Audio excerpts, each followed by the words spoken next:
online webinar. I'll be presenting this training webinar in front of Regea Smart EPC training, let's say a team. Colleagues of mine are listening to this, so if you have any questions, I'll try to answer them. If we have some maybe questions that I cannot answer, hopefully Marco and Eva will step in. So just to get familiar with the agenda once again, we're going to talk about Smart EPC. What is it? We're going to go into introduction on what are the traditional ways of procuring projects and what are the alternative ways of procuring public sector infrastructure projects under which standard Smart EPC falls. So we're going to just talk about differences between these two models. Then we're going to go on presenting on how to plan your Smart EPC project. So we're going to present our Smart EPC concept tools that we have developed under this Smart EPC project. And then we're going to have a small Q&A sessions when you can ask any questions regarding this part, first part of this training webinar. After the break, we're going to go on with standardized contractual and tender documentations. We're going to present them, try to give you short guidelines on how to use those documentations, where you can find them, how to use them to develop your projects and prepare them. We're going to show you some Smart EPC case studies. To be more concrete, a case study that was done in Croatia, in the city of Karlovac. So we're going to have a short video about that and just a few facts, and we're going to wrap it all up again with a Q&A session after the second part of this online training webinar. So hopefully, yeah, sorry, there's some echo. Yeah. Yes, can you please make sure that your micros are muted?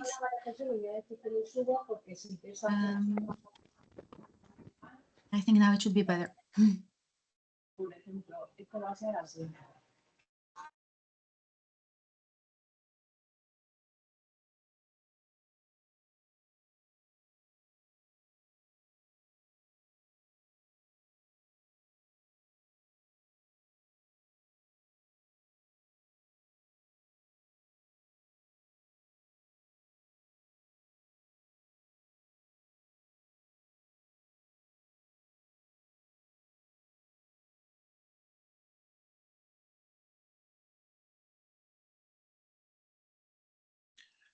Marco, we can hear you. You are muted.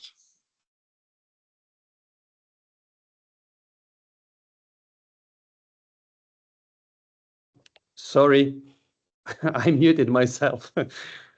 Yeah, okay.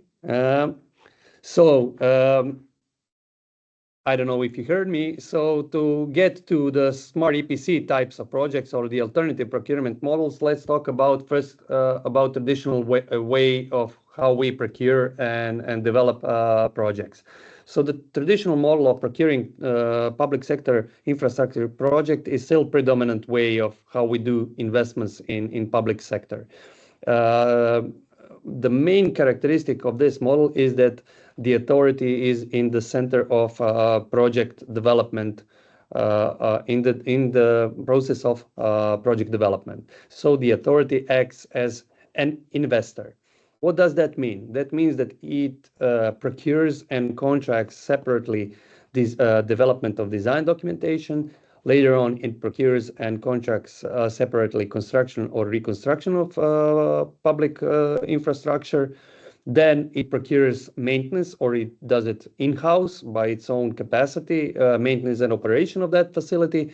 And it finances all of that through budget or through loans that are repaid from public budget.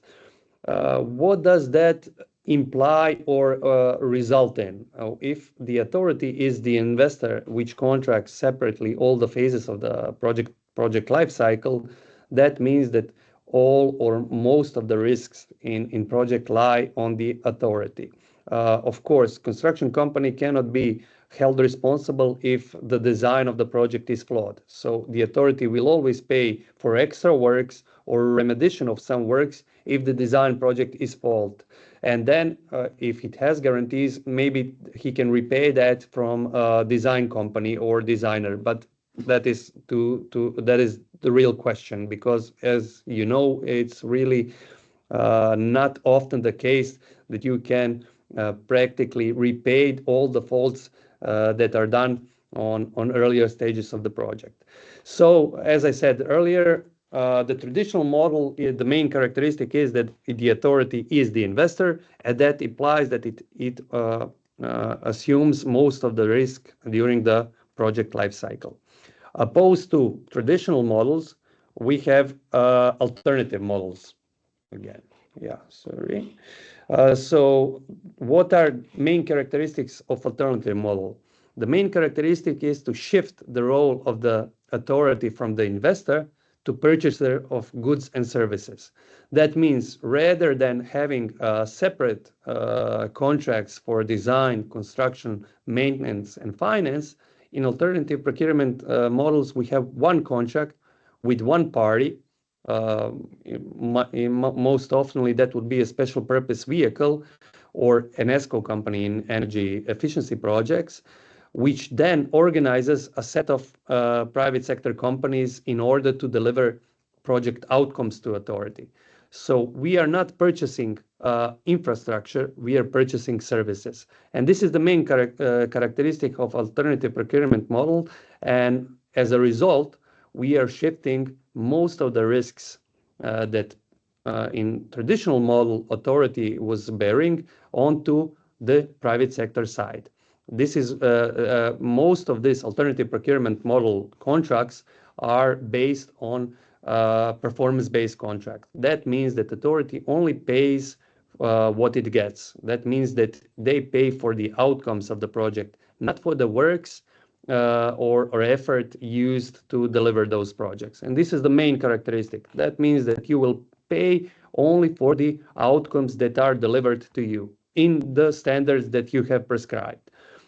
So it sounds all great, but why don't we use them more often in public sector? This is due to the fact that they are still perceived to be highly complex and time consuming. And they're perceived to be highly complex only due to a reason that we are still not too familiar with them. So there's only few maybe public authorities that have gone this alternative way in delivering public sector infrastructure, and they have experience. You cannot, if you don't gain experience, of course, everything that's new is going to be complex. So it's the question of having the courage and trying to pilot some projects this type of way through alternative models. As I said earlier, the main characteristic of this alternative models is the shift in allocation of the project risks from the public side to the private contractor side. Yeah. Some of the most common alternative models, and I think most of you heard of most of these models, are the PPA, power purchase agreements. This is an alternative type of model that is used mostly for energy plants, where you pay for the energy provided. So practically the basis for paying the service provider is kilowatt hours of delivered energy. PPPs is the second type of alternative models, and maybe the most famous one is design, build, finance, maintain, and operate, DBFMO model, which is used for constructing facilities such as hospitals, schools, highways, tunnels, and similar facilities. So this is a type of a model alternative where a private sector would design, build, finance, maintain, and operate a building, and would provide so-called availability service to the public sector client. That means that public sector client would only pay for the spaces that he uses in that facility. And that means if the heating is not working, then the facility is not available, and public sector client will not pay for that day. So this is the way how the service is delivered to the public sector, and this is the way how public sector only pays for the service that it is provided. The third and the most maybe famous alternative procurement model is the energy performance contract. Energy performance contract is practically DBFMO in energy efficiency. So we have an ESCO company that designs, builds or reconstructs a facility, finances it, maintains it and operates it, and provides energy efficiency service. If it doesn't provide energy efficiency, it is not paid, or payment to the ESCO company is adjusted for the amount of the energy efficiency that is not provided. So in essence, in energy performance contract, ESCO companies are paid on energy savings that they have provided. So this is a DBFMO type of contract in energy efficiency projects. So can an EPC be used in public lighting? Modernization of street lighting systems presents an energy efficiency project that is in most cases suitable for EPC type of model. Developing an EPC model in street lighting project is less complex than those in public buildings, and as such, it represents a first ideal step to getting public sector clients to get familiar with EPC. As much of you might be have experience in trying to develop an EPC in your counties or municipalities, and in much of those cases, you should or could have an experience that it was quite hard to explain or try to get the mayor to go this way in reconstruction of public buildings. This is due to the fact that trying to develop an EPC in public buildings can be complex. In street lighting, on the other hand, it's less complex than developing in public buildings, and as such, it practically is the ideal pilot project that you can start in your municipality. So what are the advantages in public lighting? The operating regime is easily defined and less subject to changes. So public lighting, we know what are the working hours of public lighting, and opposed to buildings, you don't have the end users changing the regimes. So when you have an EPC in building, the end users can turn up the heating or turn low the heating, open the windows. Here in street lighting, you don't have that problems. That means that risks of changing the operating regimes is far more or less in street lighting projects than in public buildings, and this is why it's quite easily defined and it's good for an EPC contract. Street lighting systems are, from technical point of view, relatively simple systems, so it is quite easy to determine the points where we segregate the obligation of public sector client versus the private sector client. So it would be a connection of the luminaires or connection of the cabinets or poles. So you know that every part of the infrastructure that has not been reconstructed by the private sector party is not the responsibility of that private sector ESCO company to maintain in operational regime during the EPC contract lifetime. Also, replacement of old luminaires with new ones results in high energy efficiency, in high energy savings, which makes EPC projects feasible. If you try to do cost-benefit analysis of any EPC project, you would most often see that if you try to do an EPC project in buildings, only the small, I would say, energy efficiency measures will be repayable in 10 years' time. Opposed to that, in street lighting, most energy efficiency measures can be repaid in 5 to 7 years' time. That means that 10 to 15 years EPC projects are feasible. And this is why this is also the ideal first step to pilot an EPC project in your municipality. So EPC in public lighting is the most simplest of EPCs you can tender. Also, it is easy to monitor and control energy consumptions and energy savings, which are the basis for payment of EPC fee. As we said earlier, ESCO company can be only repaid out of energy savings. When you have buildings, it can be quite hard to determine whether there has been energy savings or not, because, of course, those energy savings rely on the way you use the facility, you use the building. Here, since in street lighting we have practically predefined regimes of operation of that street lighting, it's quite easy to determine whether there has been any energy savings or not. It is easy to monitor if luminaires are working or are in default. Of course, you're going to have energy savings if the luminaires are not working, but it is quite easy to see whether some luminary is not working or not. So the energy savings should be delivered in a way that every luminary is working all of the time. And when the street lighting operates in that full capacity, it should result in energy savings that are defined and guaranteed in EPC contract by ESCO company. Additional savings in maintenance costs over the years can be used for upgrading other elements of street lighting systems and infrastructure. It is quite important to maybe stress out that when we are talking about EPCs and when we are talking about repaying the capital investment in energy efficiency measures that are done through EPC, we need to practically show that they are all repaid only out of energy efficiency savings, not out of the savings of maintenance and operation fees.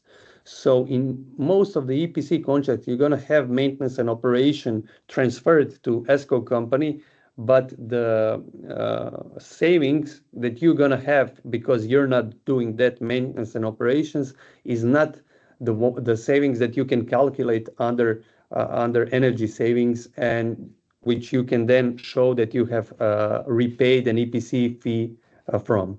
So it's quite important to stress out that EPC fee must be solely repaid out of energy savings. So, as I said earlier, simple payback periods in street lighting projects are usually under 8 to 10 years, which makes then an EPC quite feasible in street lighting projects.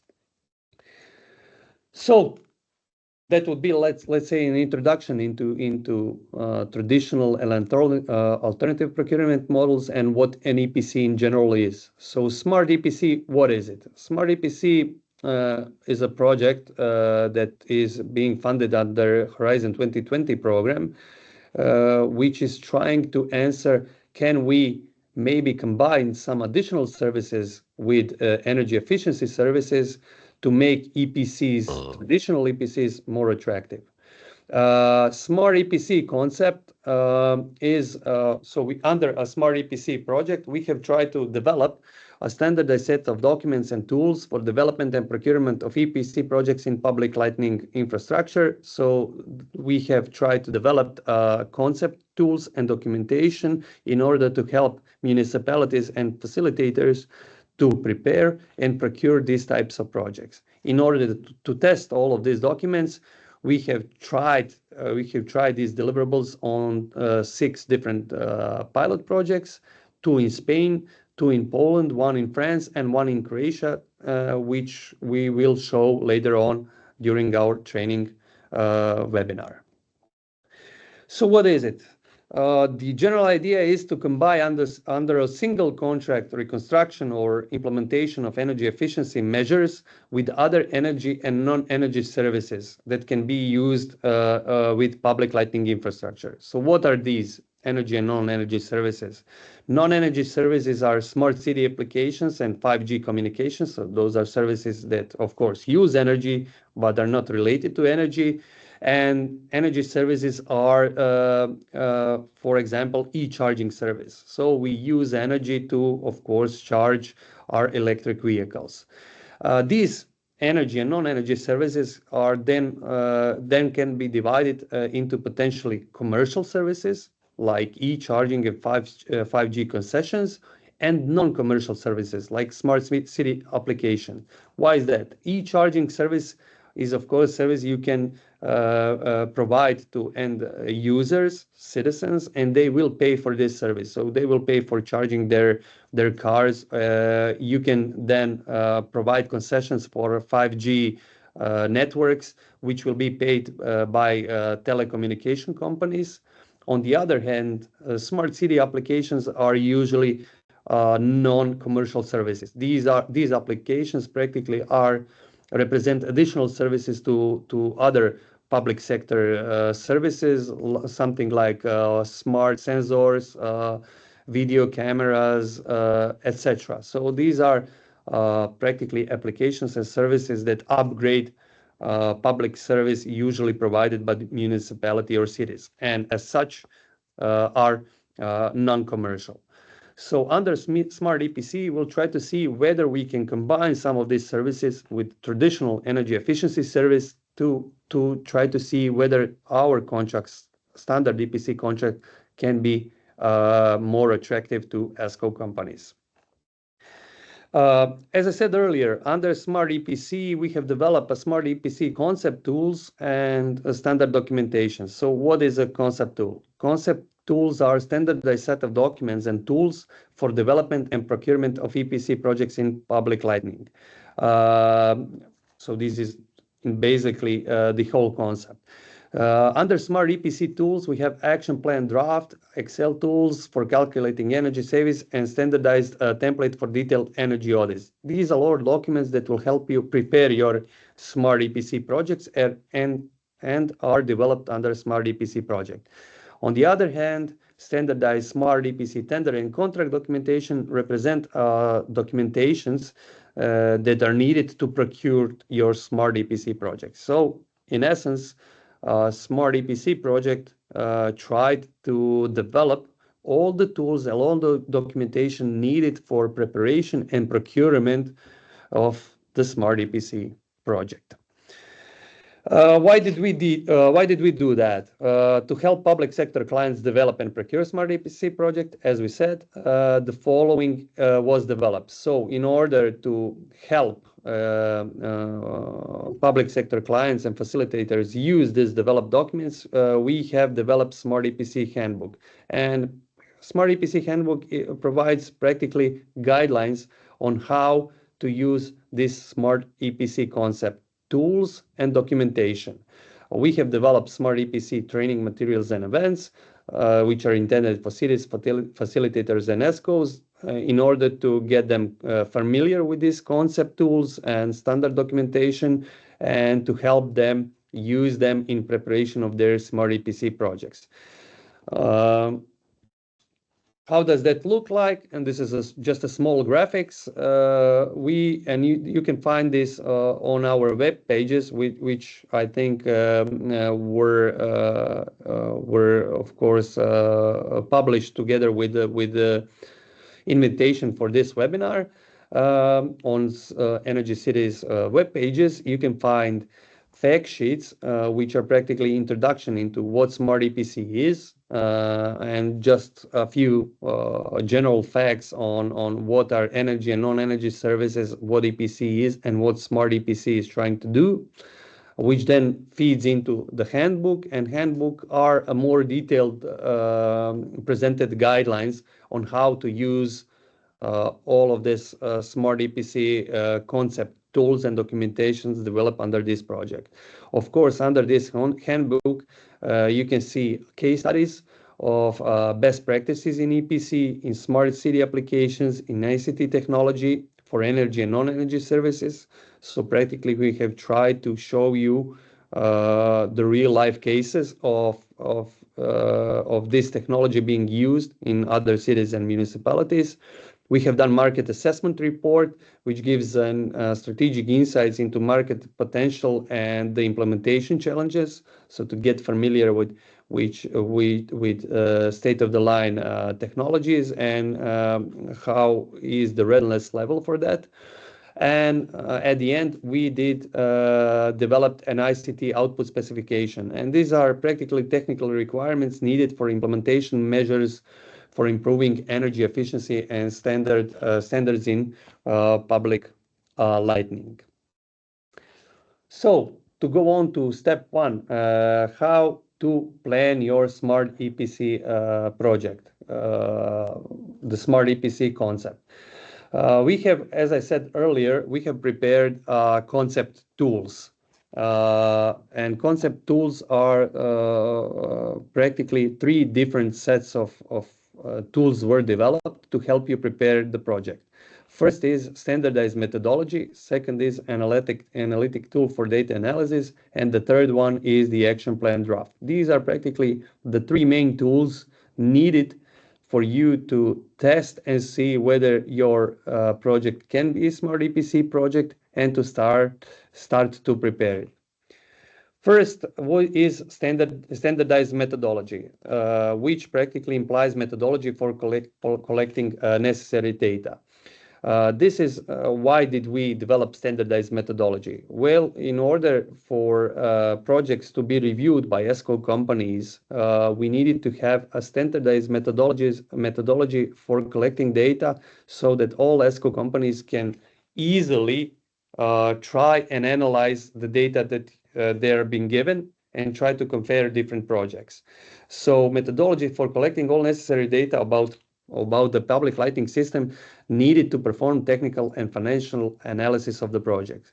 This is, of course, detailed in such way that it will provide not just analysis to ESCO companies, but also to the cities in order to see what are the technical restrictions of your project, if there are any, and what are the financial restrictions of your projects, if there are any.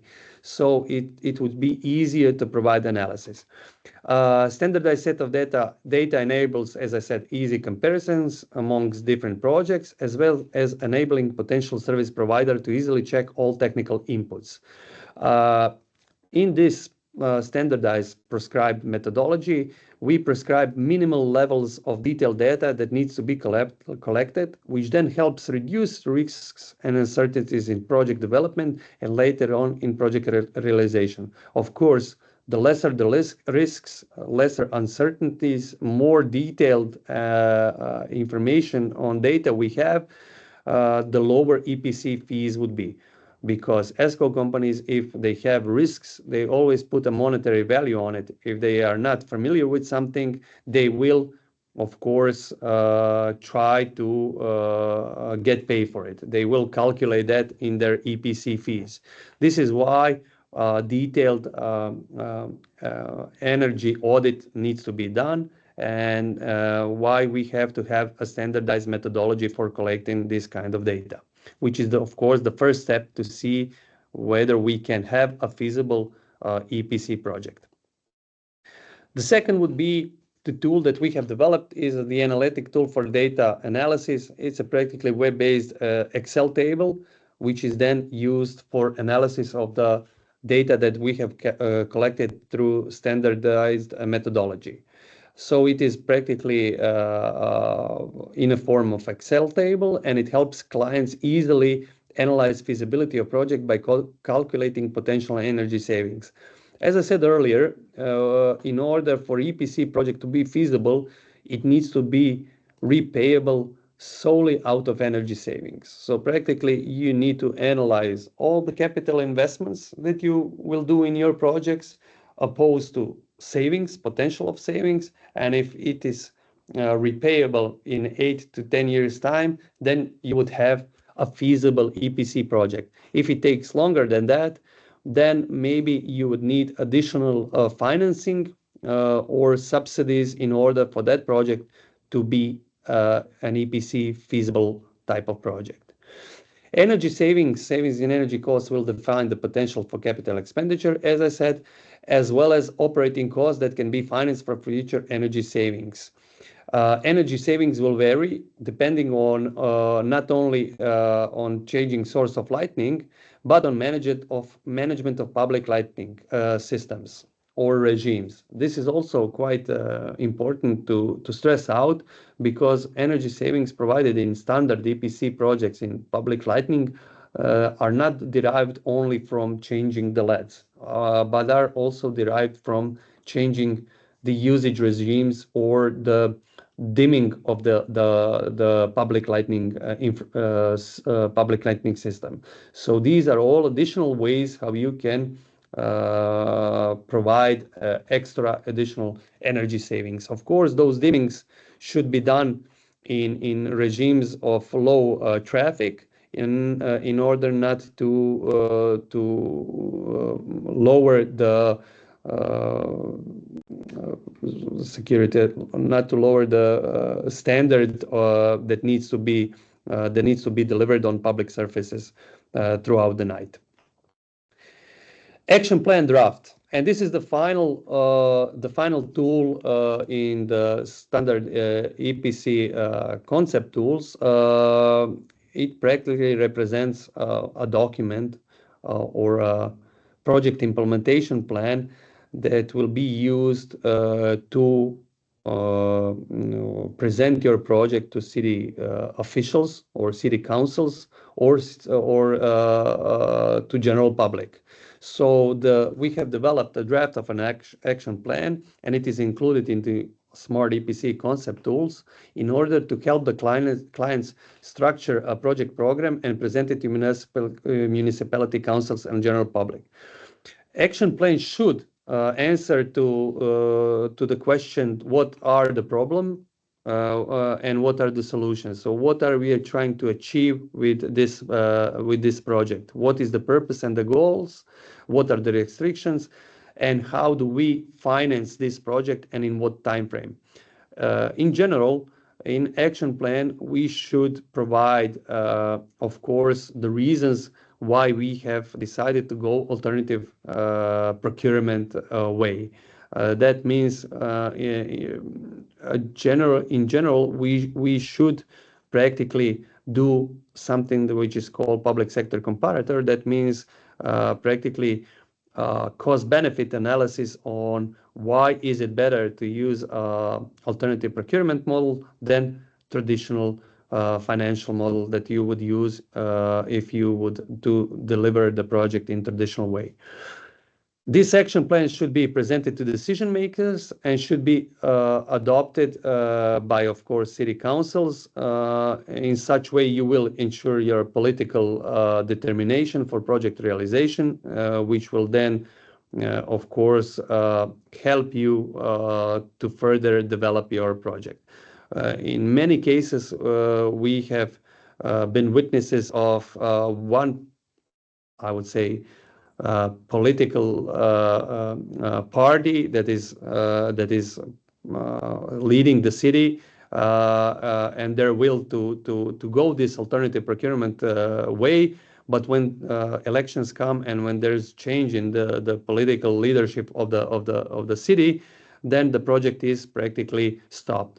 By ensuring this political will, by presenting your project on city councils and gaining a wider, I would say, political will and support, you're ensuring that your project will not be stopped. And this is quite important because, as you will see, and as we stated at the beginning of this webinar, developing these kind of projects can be quite complex, especially when it is done for the first time in the municipality.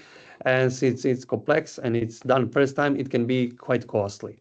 So in order to ensure that your project will be financed and will go on, or no matter what political party is is leading the city or municipality, it's always recommendable that you gain wider political support. So yeah, I finished maybe five minutes earlier, I think, ahead of the plan. So this is in general presentation of the first part of this webinar tool. Hopefully everything is clear. I tried to be on time, so maybe I rushed with presenting a bit some slides. But if you have any questions, I'll be glad to answer it. Yeah. So do we have any questions in chat, Milka? There are no questions in chat. for the moment. Did someone raise hand? No. Neither, not for the moment. Just a second.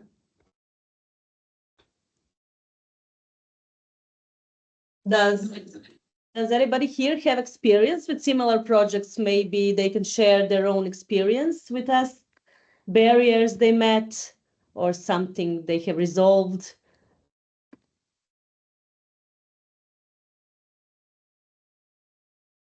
Yeah, just in general. So yeah, I try to go through the slides, and I did it maybe quite fast. But in general, we try to develop, and this is the first part of this seminar and webinar.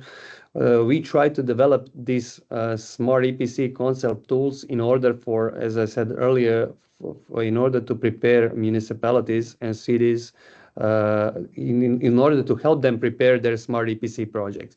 So step by step, just to maybe again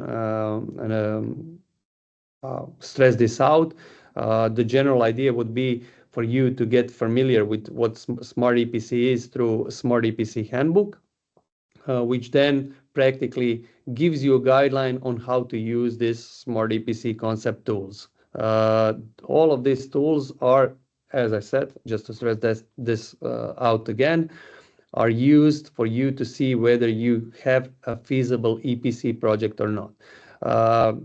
You can try to see, of course, if some additional services can be blended with standard EPC service in street lighting by doing, of course, market testing. And this would be also a step you would do in your project preparation. So if you have an idea about additional service, and even some of the services that maybe we haven't identified in Smart EPC, try to test it on the market. Of course, since all of these applications and services are rapidly developing, it wouldn't be strange to me if in a few years' time we're going to have few additional energy and non-energy services that were not identified through EPC project. Yeah, we still have no questions.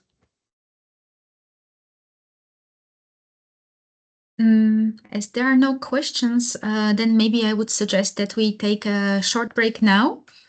And then maybe we can meet again at 11 o'clock. And if we finish a little bit earlier, it's okay.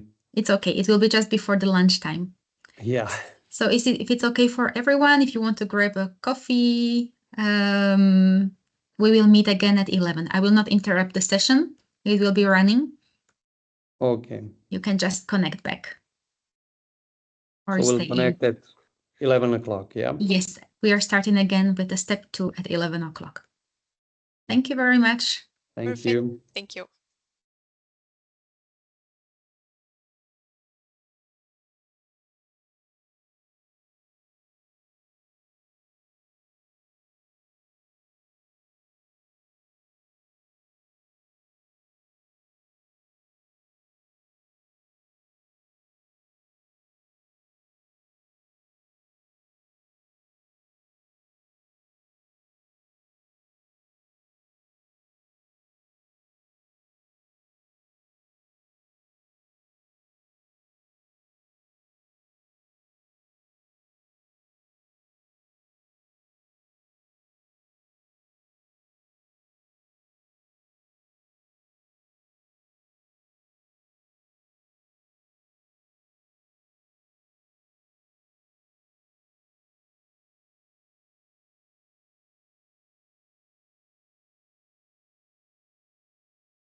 Hi, Stefan. We are in a break. That's a break until 11 o'clock. So you just joined, but I always find the right time for a break. This is not good. Where are you from? I'm from Slovenia. Okay. We are let's say a housing cooperative doing housing issues, and your topic was also something for us, you know. So we joined. Right. And our trainers, Josip and Milka and the others, they are from Croatia, so neighbors. You can you can get in touch with them also after the meeting if you need. Yeah. I hope we will stay. Yes. Great. Then I will wait. Okay. Yeah, just 1 minute and we are starting again. Thank you. Super, thank you. Milka, we cannot hear you because you're muted.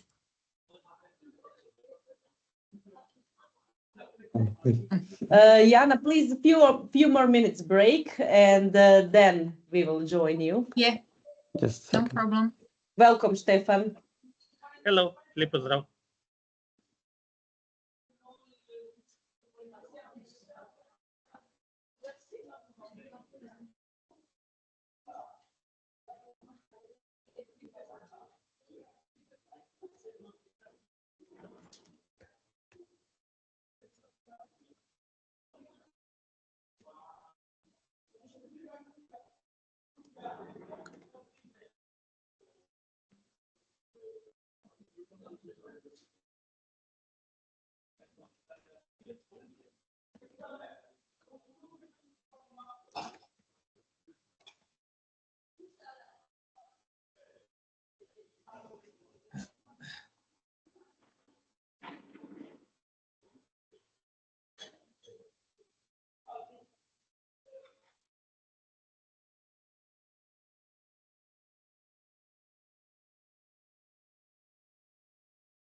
So welcome back to the meeting. We will just ask you for a little bit more patience. We would need like 2-3 more minutes to prepare for the next presentation. Thank you for your patience.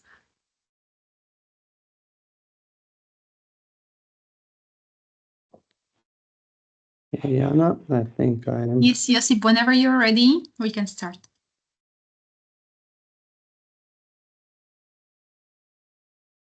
Yeah.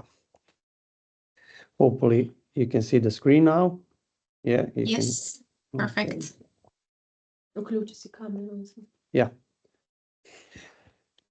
So to follow on with the webinar, with training, as I said earlier, during step 1, we practically try to present how to use the Smart EPC concept tools, which are to be used for preparation of Smart EPC projects. So those tools are used to see whether you have a feasible Smart EPC project by, of course, gathering data through standardized methodology. Then, of course, analyzing it through an analytical tool. And of course, all to be wrapped up with an action plan. So in the first part, you will see whether you have a feasible case. You're going to see what other additional energy and non-energy services you would like to include in your project. And of course, you will do initial analysis whether this is feasible.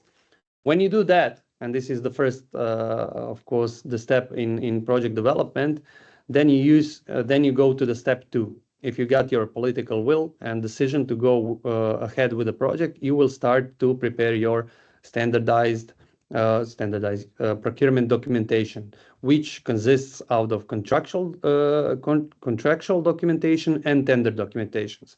So Smart EPC project practically developed this standardized documentation needed for procurement, and it is also, of course, uploaded, and you can download it from Energy City's website, so from Smart EPC project website, and try to use it for your project preparation. So in order to, it practically is the guidance how to execute your Smart EPC based on standardized EPC documentation. Just a second. Okay.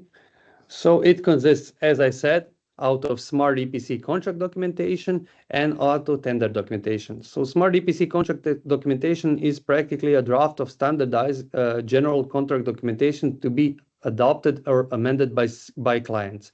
So as you will see later on, it is not written in stone. This standardized contract documentation is an excessive set of contract documents that you will need to adapt in order for every specific project needs.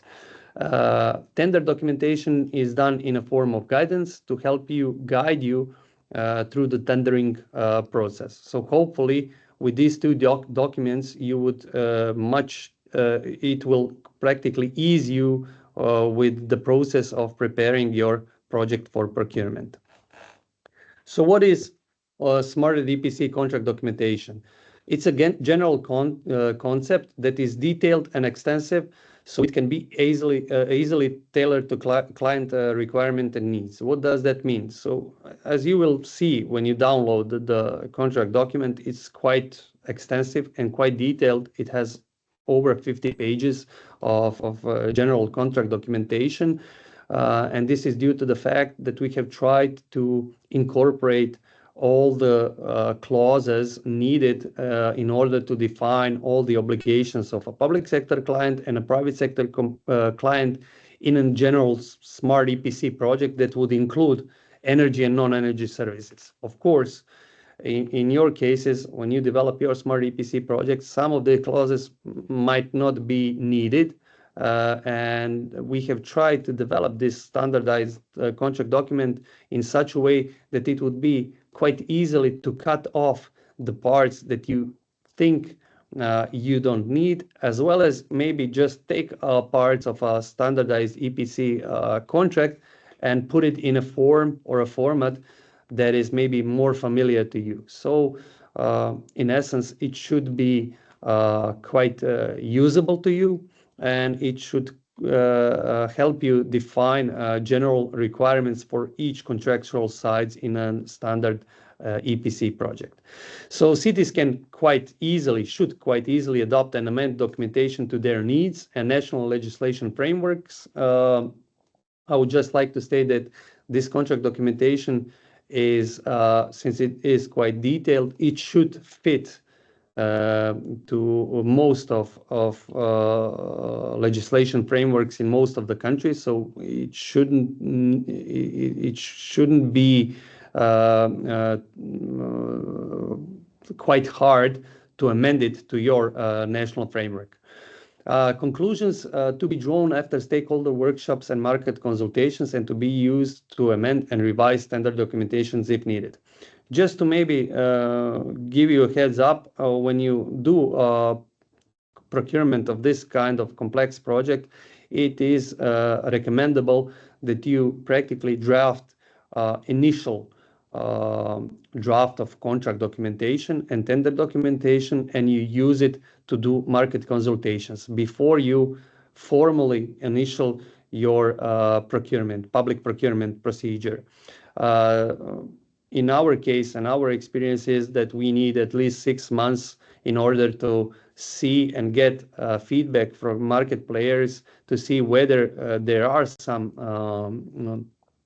clauses or some inputs that need change in our documentation in order for ESCO companies to bid on the public procurement. So it's always recommendable to do this market consultations before you officially start your, of course, public procurement procedure.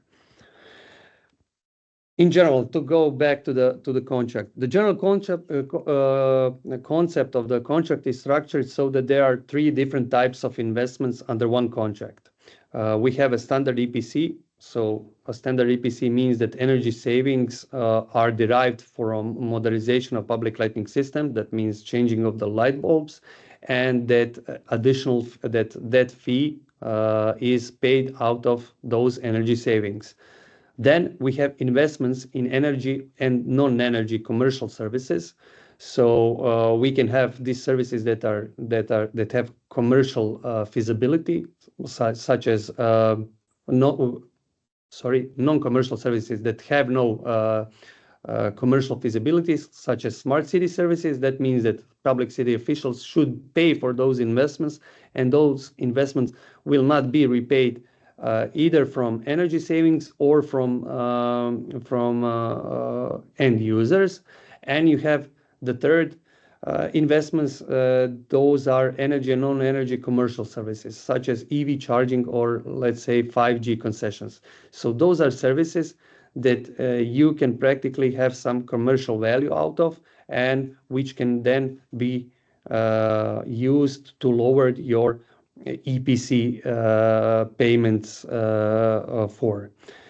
This approach was decided due to the fact that different types of investments will have different accounting treatments. What does that mean?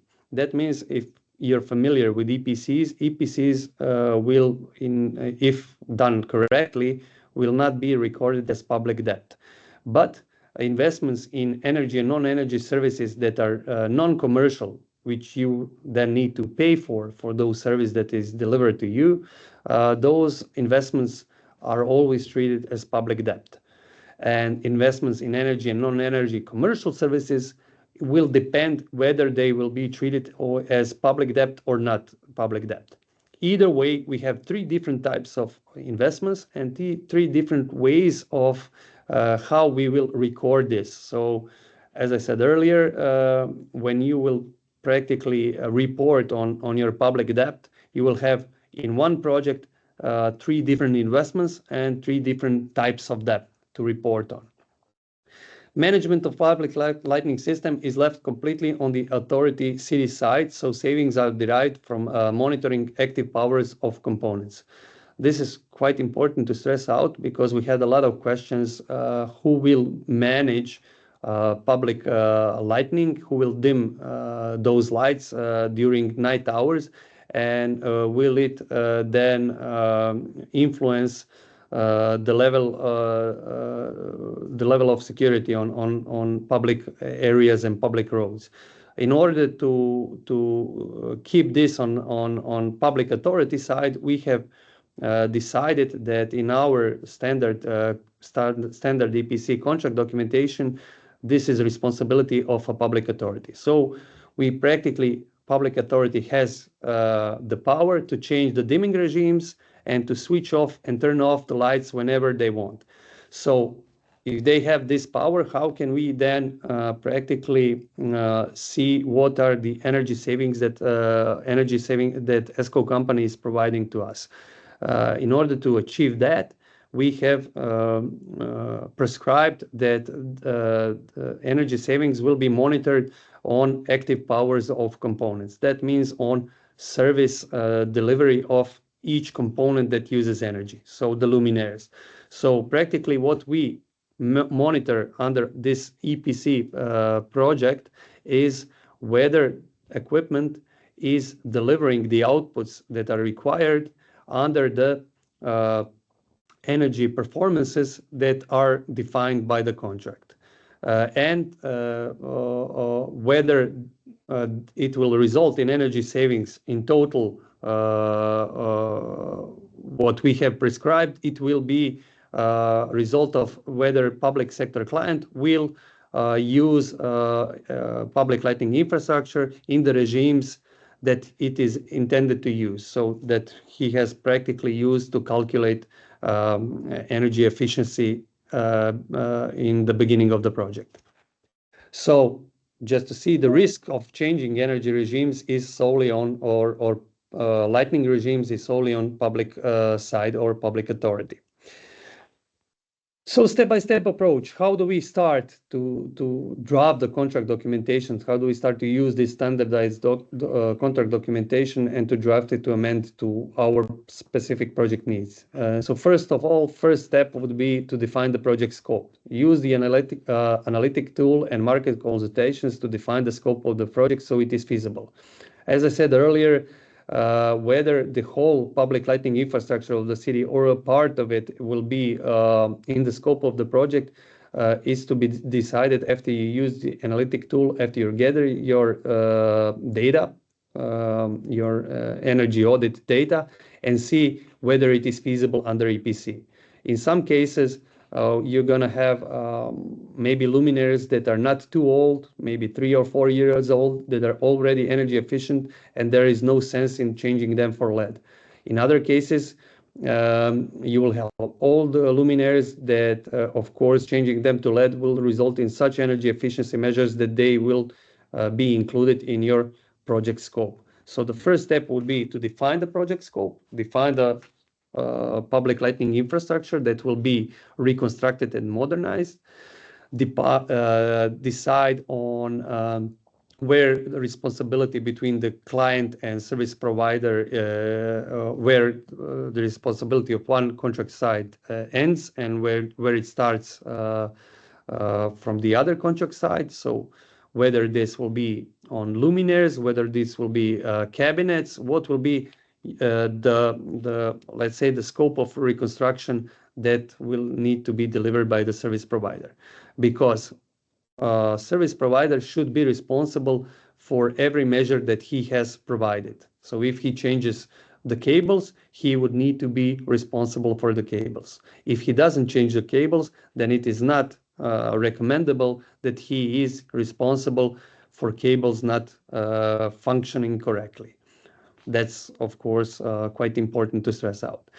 Define what services you will procure.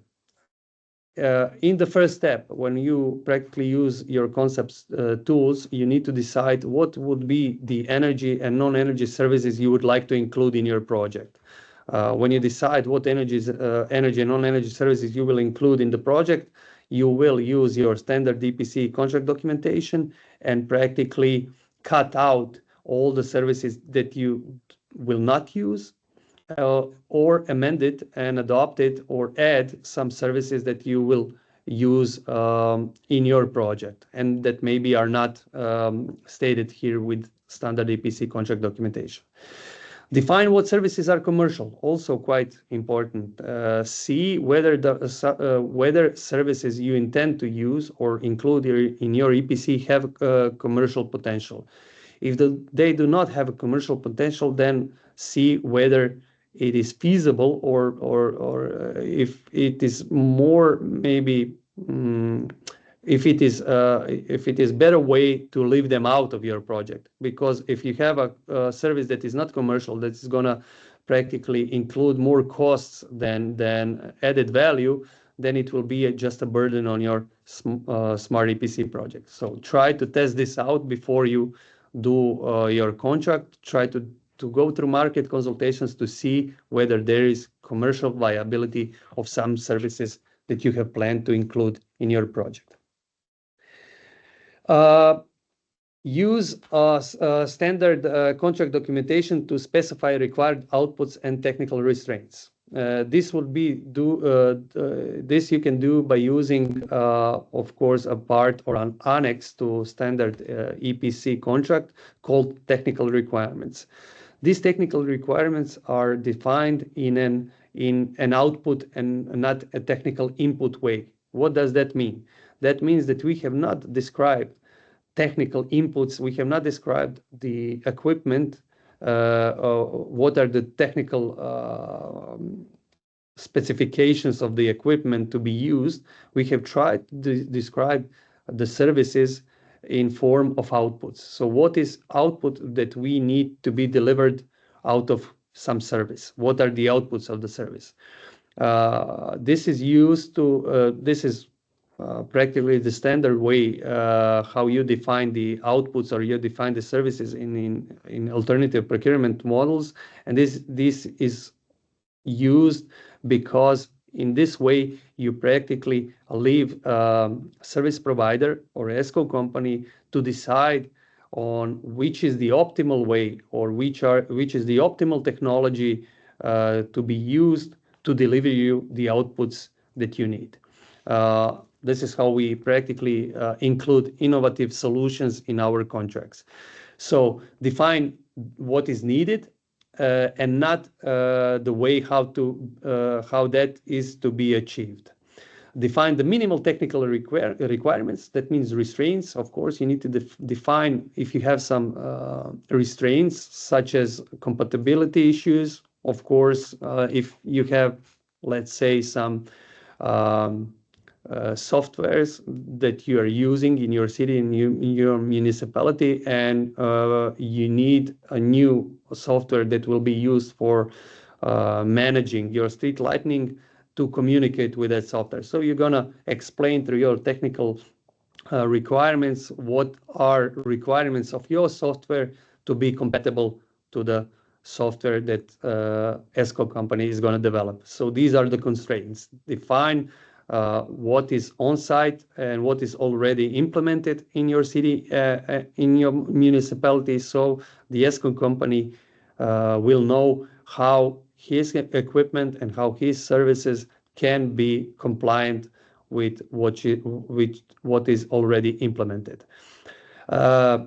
Also, quite important is to define how you will monitor progress and fulfillment of contract.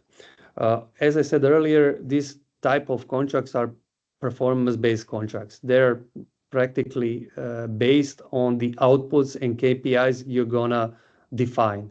If you're gonna define the KPIs, key performance indicators of the outputs you want to see delivered, you need to define your monitoring regimes and practically you have to define the monitoring progress. So it's quite important for monitoring progress to be reasonable, rational, and to be not to leave any doubts in how it is to be seen by both contractual sides. So it needs to be quite clear, undoubtful. Later on, how you will define or amend Smart EPC contract draft to be in line with your specific project needs. Define the deadlines per project phases. Of course, smaller projects are gonna have smaller deadlines, but but always remember that if you're gonna develop, let's say, a new software for monitoring your street lighting projects, you need to have time for that. So when defining deadlines per project phases, I would say more is better. So do not push ESCO companies into some project timelines that are not feasible or rational, because you're gonna get expensive project and you're gonna have problems later on in project phases.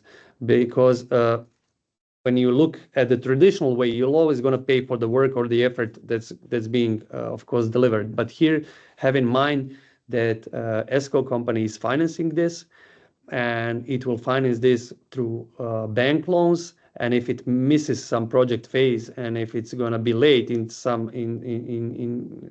deadlines, then the bank will probably either terminate those loans or use higher interest rates for ESCO companies. So it's always, I would say, smart, and it's always recommendable to be quite rational when defining the deadlines for each project phase.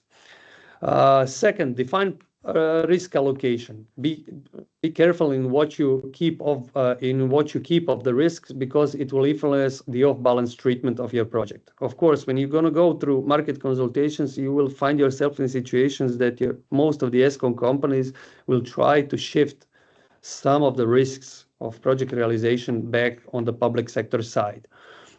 Be very careful in what risks you will shift back on your side, because if you shift too many risks, then that your EPC project will be treated on balance, because general rule on off or on balance treatment is that the project or investment is on balance of that contractual side which bears most of the project risks or economical project risks of project. So if you shift too much of the project risks back on the public side, your project might be reported as public debt. Define rights and obligations of each contract party. Of course, this is the main thing in each contract. Be quite clear in that.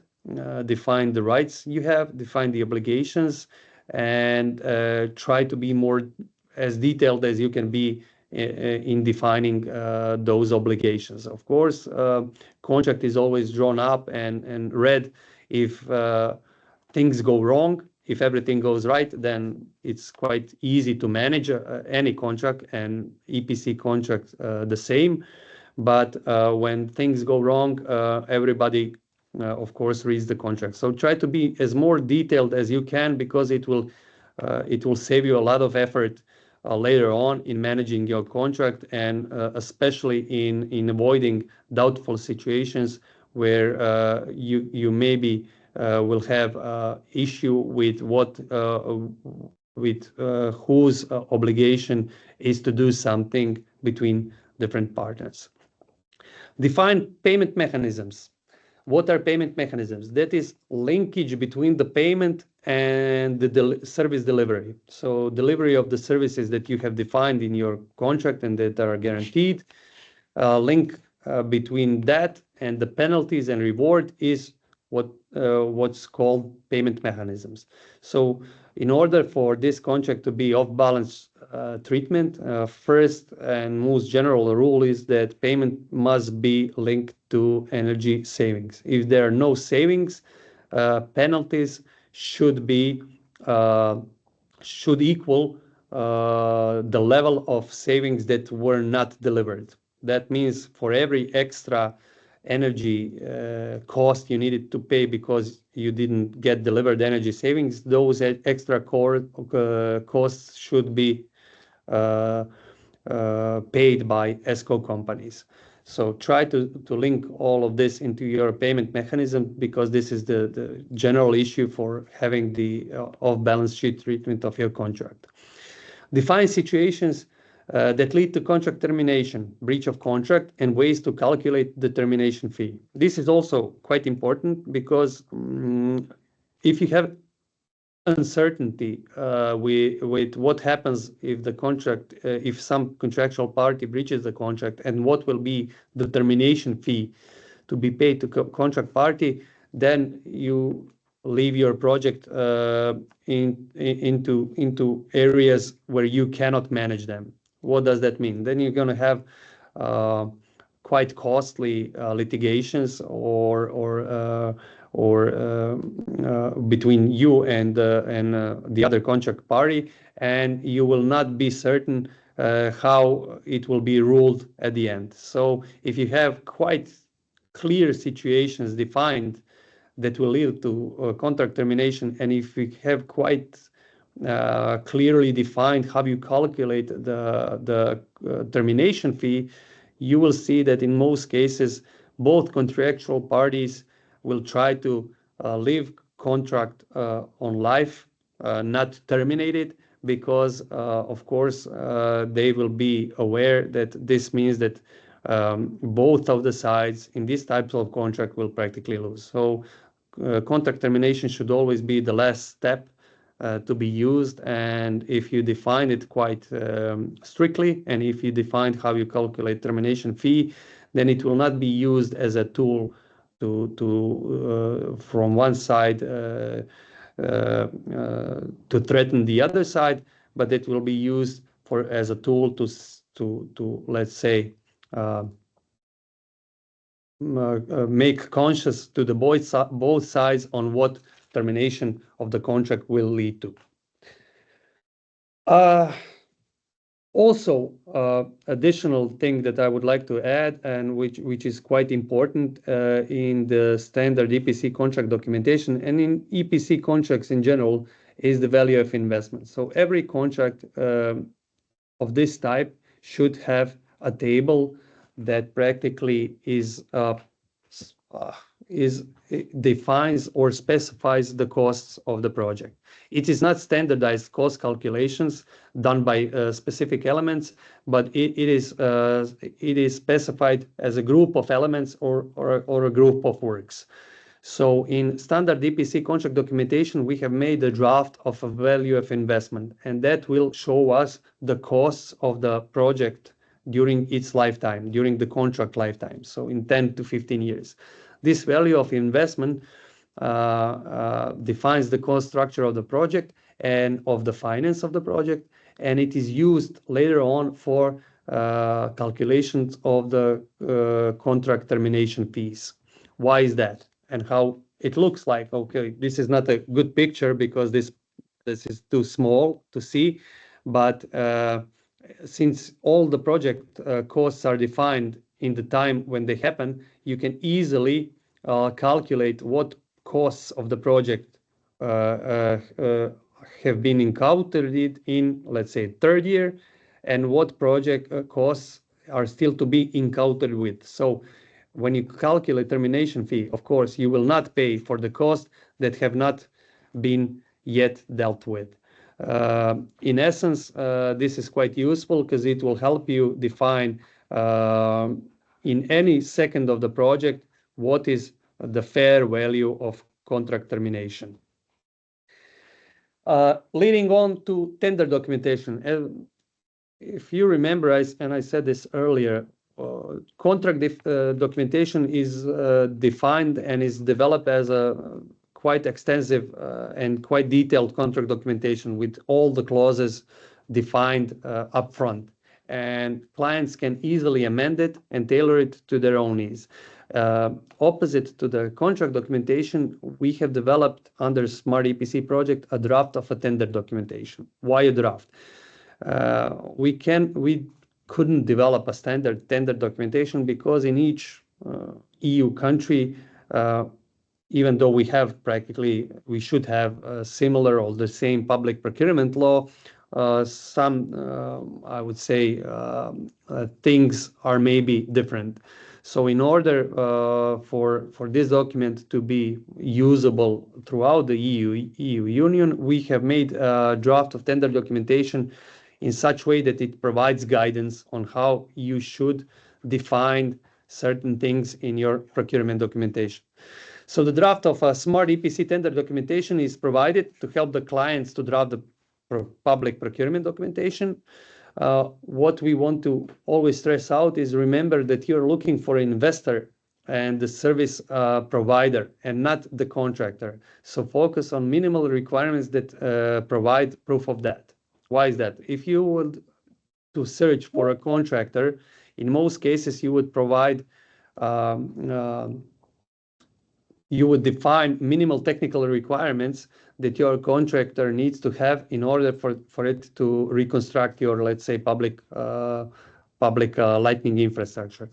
But remember, here you're not searching for reconstruction company, you're not searching for implementation company, you're searching for an ESCO company that will be investor in your reconstruction project.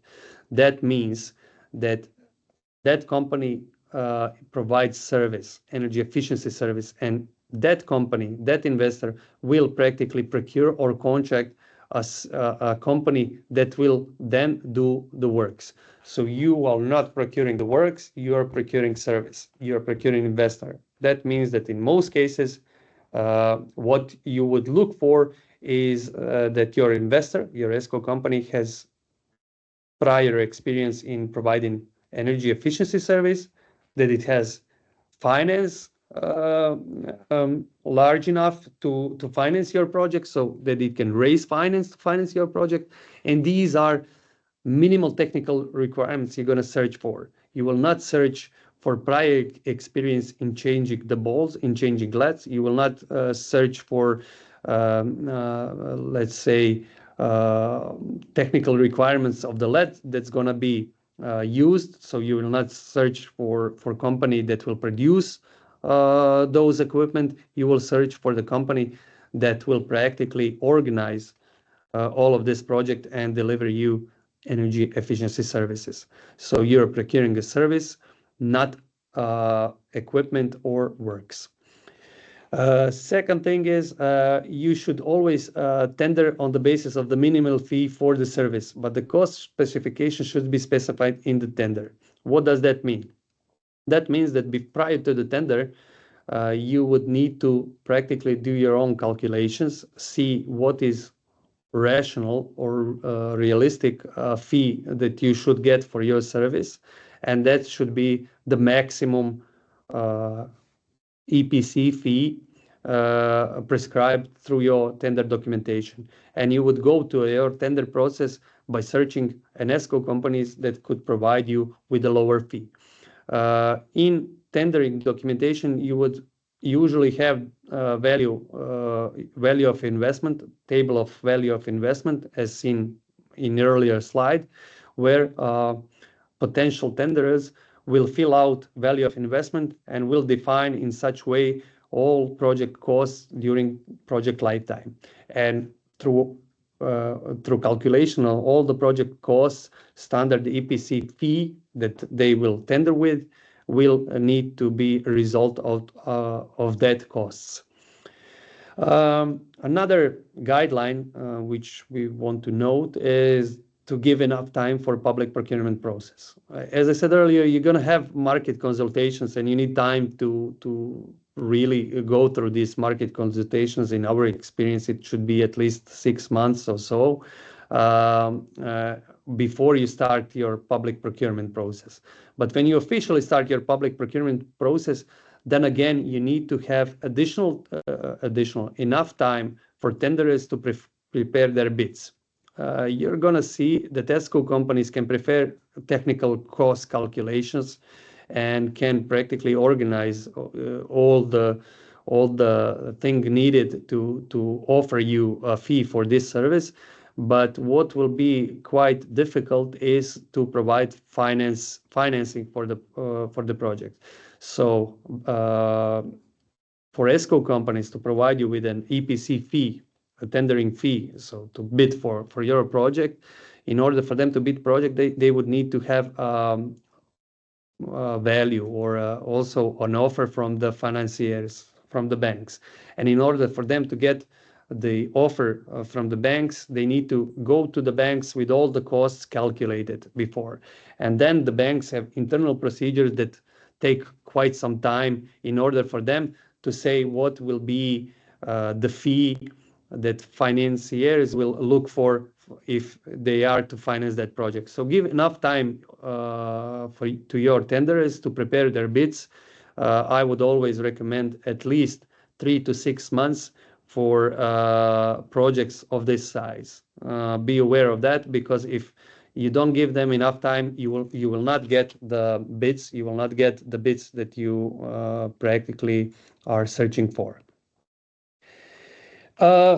Smart EPC case study. So we went through contract documentations. We're going to have later on a Q&A session, same as in part 1. So if you have any questions, prepare them.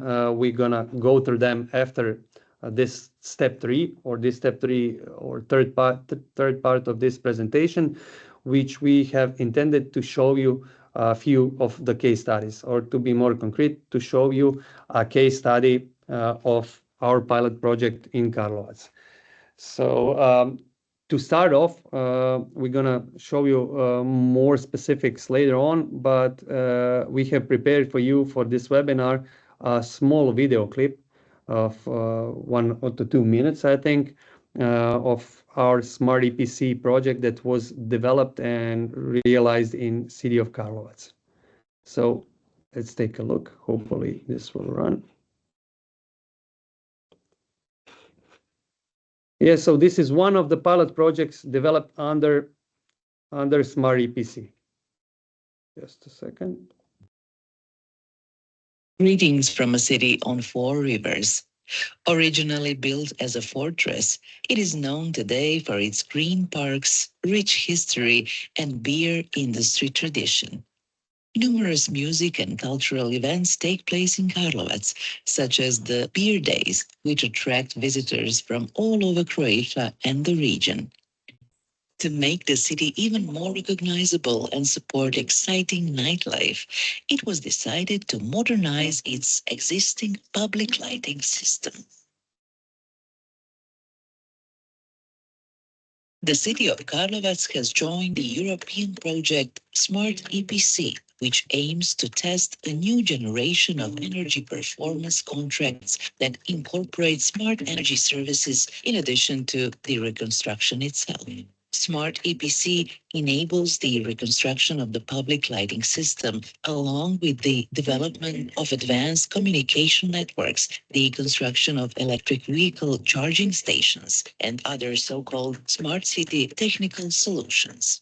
At the beginning of 2023, the city of Karlovac contracted an EPC project with the contractor committing to design, finance, and reconstruct approximately 9,000 lamps.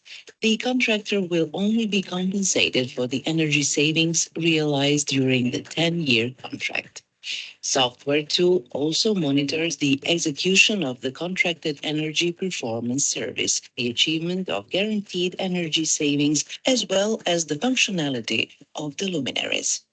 In addition to the public lighting system, the contractor was granted the right to build electric vehicle charging stations, thereby securing an additional source of income and motivating him to offer more favorable lighting services. If you are looking for more details on energy performance contracts in public lighting reconstruction, or how Smart EPC can help your city or municipality, please visit our webpage.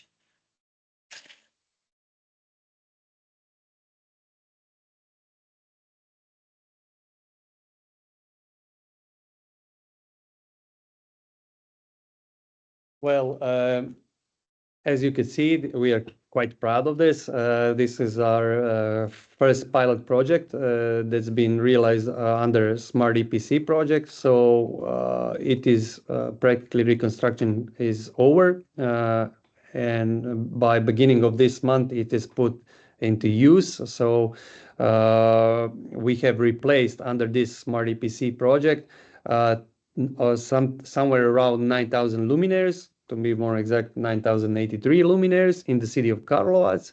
Under the project, monitoring and management of every luminaire is included. That means dimming, energy consumption, and defaults are monitored via software. So we are monitoring every luminaire. Communication and central management system is included. That means that you can practically manage and operate all of these 9,000 luminaires through central point, and you can communicate with all of these luminaires. Public lighting cabinets have been reallocated and reconstructed. These luminaires are sensor ready. We have not included smart city applications, so we have not included any sensorics or cameras at this point, but city has requested that all of these luminaires are ready to be for smart city applications to be included in maybe 2 or 3 years time when they decide on which are the sensors and which additional services they will want to have. Possibility for implementation of integrated e-charging on the predefined poles. So as the video said, ESCO company was given a right to include e-charging service during project lifetime. It is not something that is recommended as obligation, but it is a right given to ESCO company if during the project this service is being commercially viable. So if they see a business case for that, they have the right to use it and to implement e-charging services. So in general, for this Smart EPC project, this pilot project, the estimated capex was around 3 million euros, and the estimated opex of the project is around 0.8 million euros. and the expected annual savings in electricity costs are somewhere around 760,000 euros. While the fee that ESCO company has searched for achieving those savings is 677,000 euros. That means that somewhere around 90,000 euros will be left for the city on yearly basis if they are to have the same cost as they had before the project, to practically invest in upgrading additionally other parts of public sector public lighting infrastructure, or to add some smart city applications. So as you see, there's quite enough room and space to add some non-commercial additional services. As I said earlier, what to do when market is still in development. During development of this Smart EPC project, we have found out that there are numerous energy and non-energy services that are being piloted and tested on the market, but there is still yet a service to be really shown as commercially viable. So when market is in such conditions that you maybe do not have still commercially viable services, such as, let's say, an e-charging service, it is always recommendable to give a possibility to the ESCO company and not a requirement to provide those services. This is what we did in Karlovac. We have said that during the project lifetime, ESCO company can, whenever they feel that it is a time to include this service, they can practically implement it and offer it to the citizens in city of Karlovac. And for that right, city of Karlovac said that they will share the revenues that will come out of that service. So practically this is not a risk to ESCO company, rather a possibility.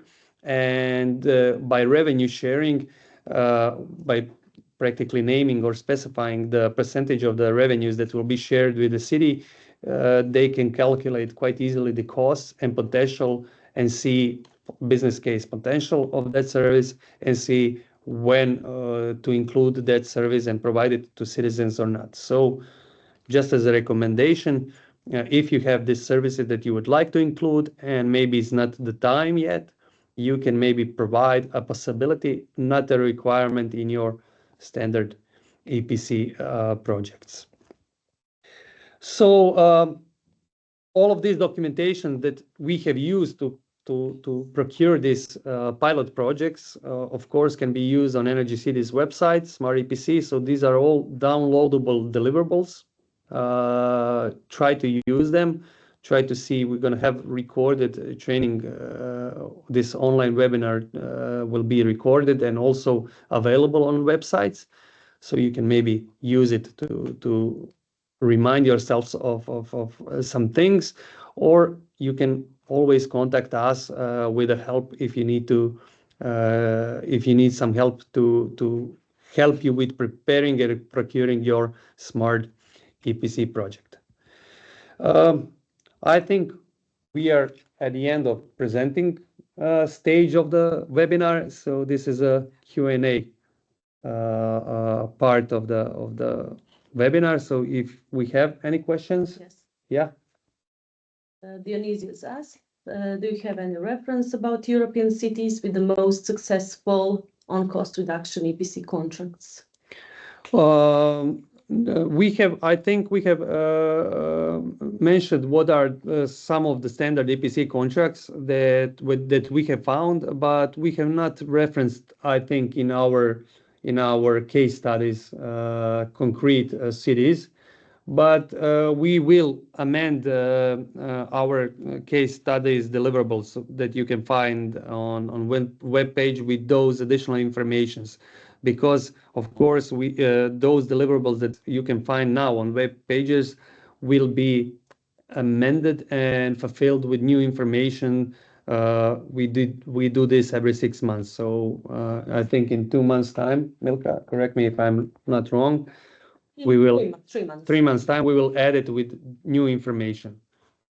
But yeah, as you see from City of Karlovac, I would suspect to be a reference point for any standard EPC contract. If you were to change old luminaires with new LED ones and introduce the dimming systems. So something which we found to be a standard is that you would have energy savings of around 70 to 75% when doing a reconstruction of old sodium lamps to new LED ones. Any additional questions? Raised hands, Milka. Not yet, but I would also like to invite our participants to browse through case studies we have delivered on our website. You can find the link, of course. Jana have already put it.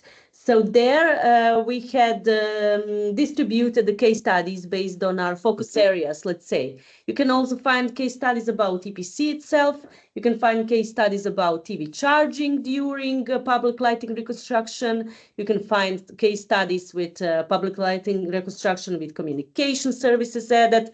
So we have tried to distribute all the examples, and you can find some of the examples which include all of these technologies together with EPC contract, together with additional services. So please go to our case studies. And of course, as City of Karlovac has now been in process, we will deliver these case studies in a few months, of course, when our project will be closely finished. So we will add it to the recent version.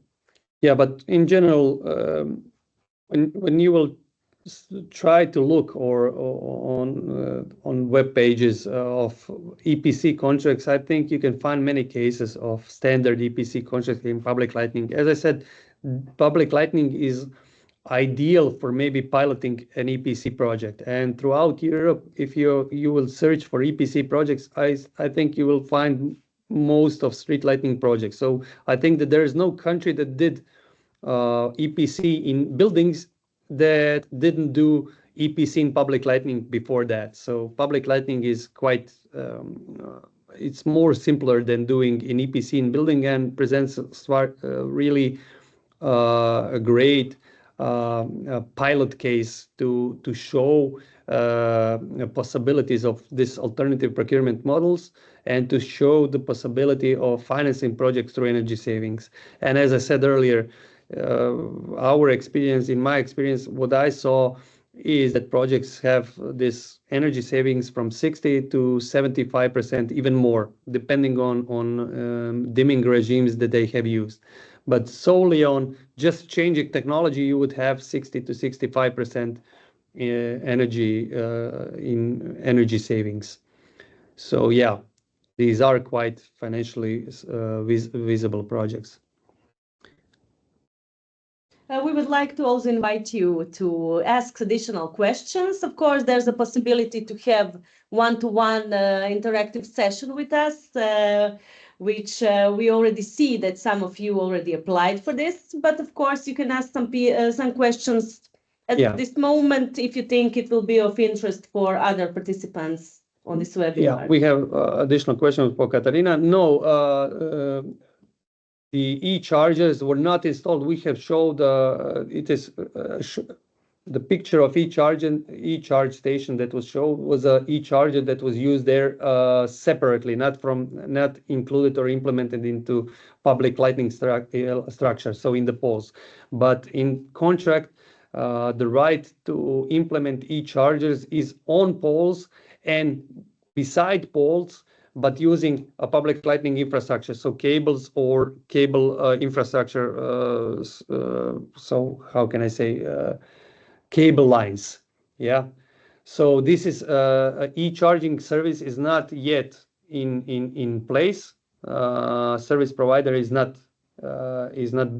developing this at this stage. At this stage, he has just replaced all the luminaires, and he has put in place the control and management software, which practically controls each luminaire.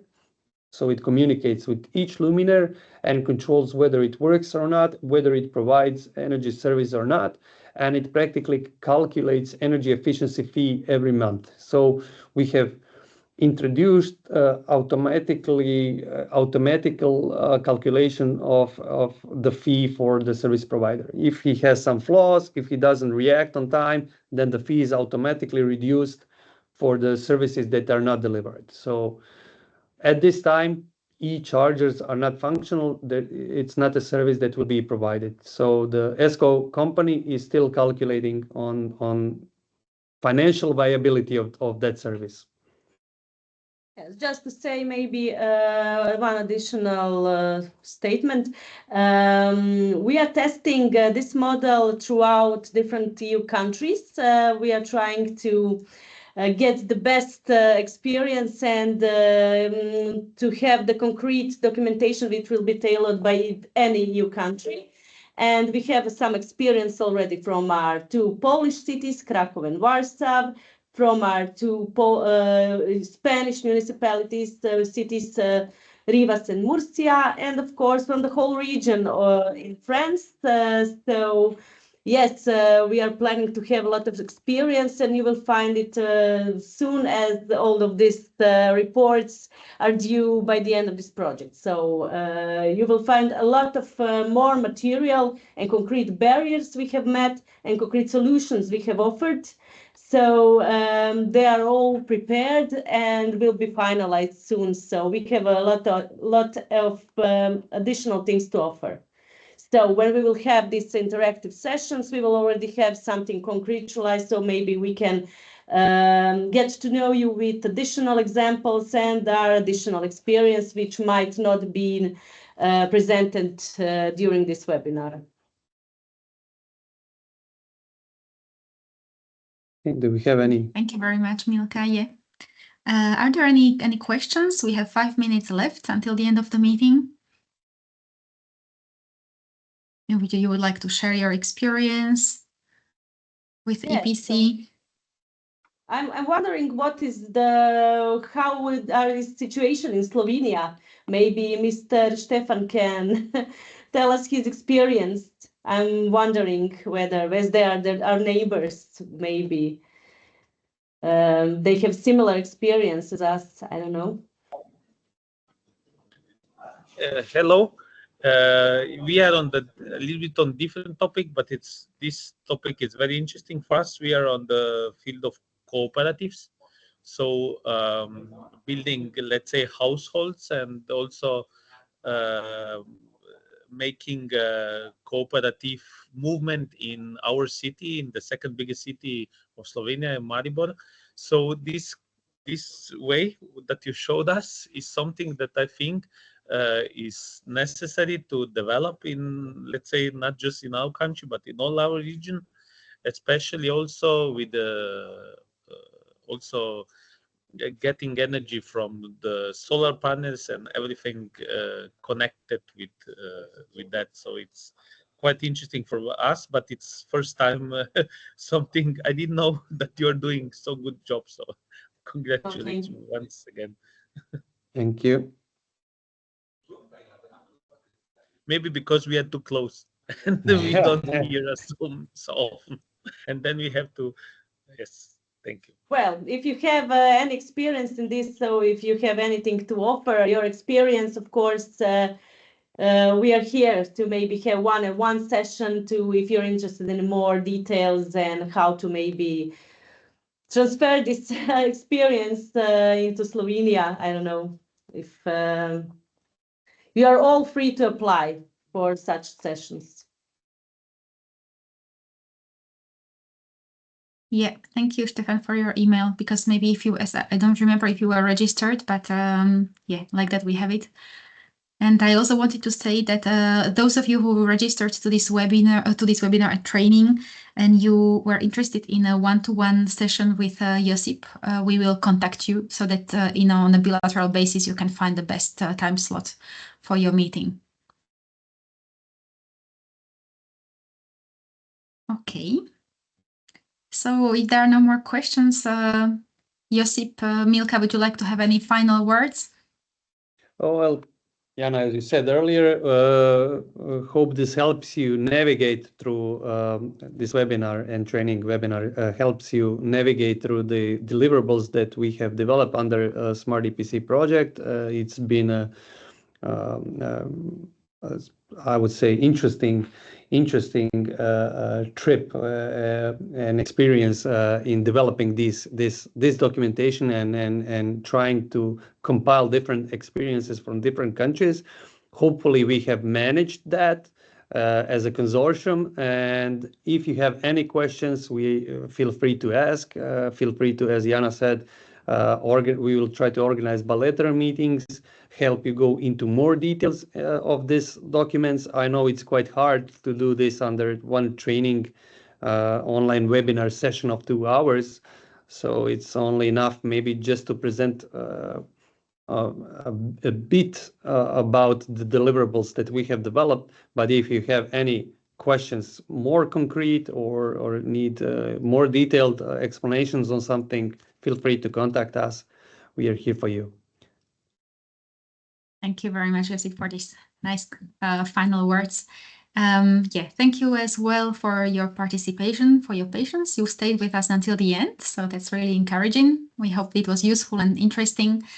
And please do not hesitate to check the website that is in the chat for where you will find the documents. And do not hesitate to get in touch if you have any questions. And we will be happy to meet you again, maybe at the Smart EPC final event that we plan to organize in December or January next year. Yep. Have a nice day and enjoy your meal. It's lunchtime. Yeah. Thank you. Bye. Thank you. Bye. Bye. Everyone. Bye. Bye. Bye. Bye bye. Thank you. Bye. Bye.